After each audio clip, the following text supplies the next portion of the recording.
who funds us. Yes, and that's a key question that a lot of people default to. You're funded by Western powers. Some foreign chaps. Yeah. Mm-hmm. Some guys who are outside Kenya who are telling you how to, play these.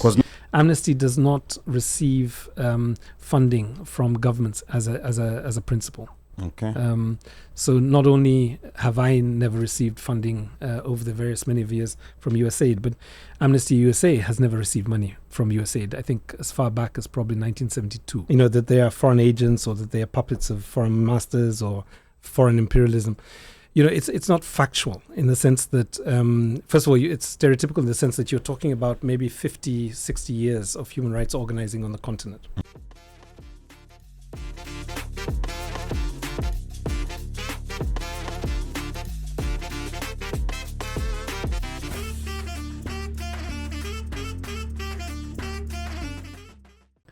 The idea of foreign agents. Talk to us about that. Why is this perception there? And especially, I want to say from the start of the Uhuru regime, after those ICC cases, it took another level where now even members of parliament were using it and so many other people were doing it. And now you have regular people. And actually, this did not start with Kinaboni.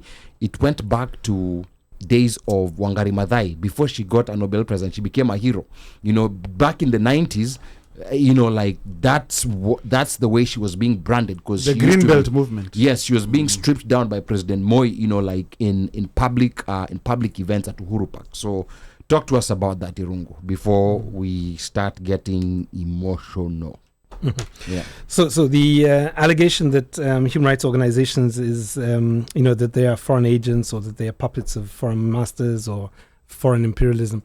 It's not factual in the sense that, first of all, it's stereotypical in the sense that you're talking about maybe 50, 60 years of human rights organizing on the continent. So where it is factual, let me start with the things that are there, is that the funding that has been made available for human rights organization has largely come from overseas, right? So it's come through the USAIDs and the ODAs and the various other governments and United Nations and the foundations that are available. That is true. So the funding is there. I have run organizations since '93. So these are a few years. I have never taken USAID funding. Why have I never taken it has been offered, and I have actually refused USAID funding for the simple reason that the funding was cumbersome, it was difficult for accounting purposes, and it was very much scripted around some clear objectives. But most donors do not tell us what to fund. Right, what to request for. Okay. So you start with a proposal. The proposal is written by the organization. It is sent to the donor. The donor then says, "Is this in my priorities? I'm doing gender-based violence. No, I'm not doing extrajudicial killings." So that's where the negotiation happens.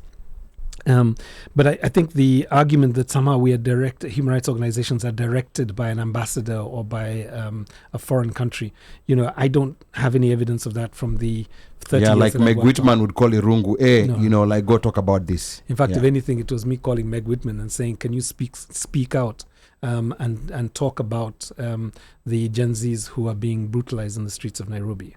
So there is another side to this, which is that part of our responsibility as human rights organizations is to do power mapping and to see who it is we need to speak to. So I would speak to I would speak to the U.S. ambassador. I would speak to the Inspector General of the National Police Service. I would speak to the Director of Public Prosecutions. I would speak to the PS of Interior.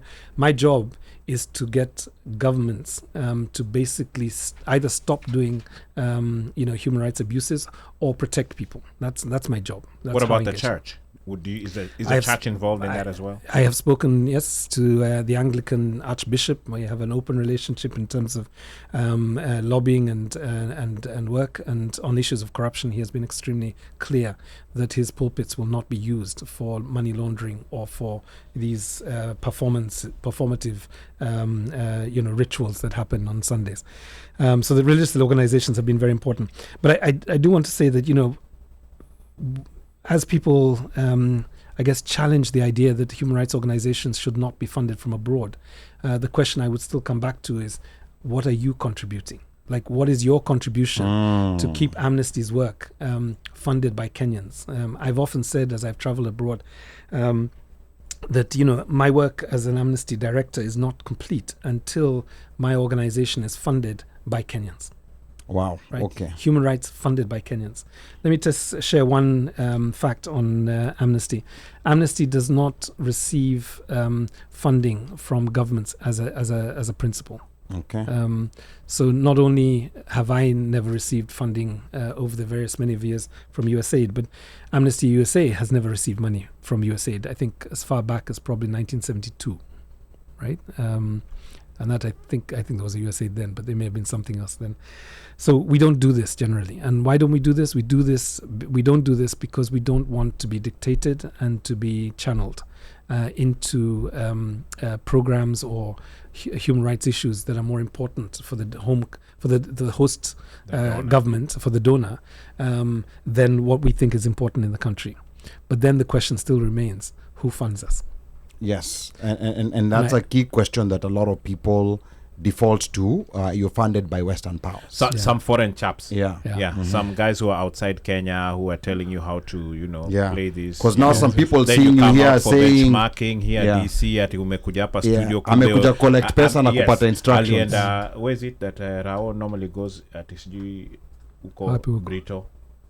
Chatham House. Chatham House. So he does anapiga hizo maraundi alafu anarudi na do.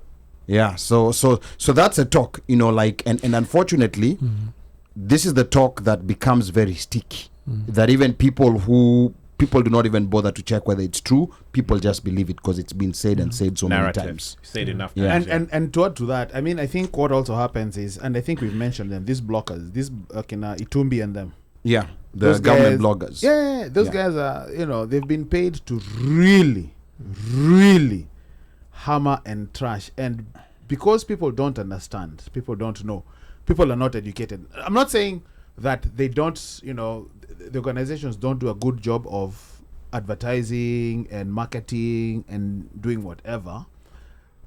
But again, it also they need funds. Now,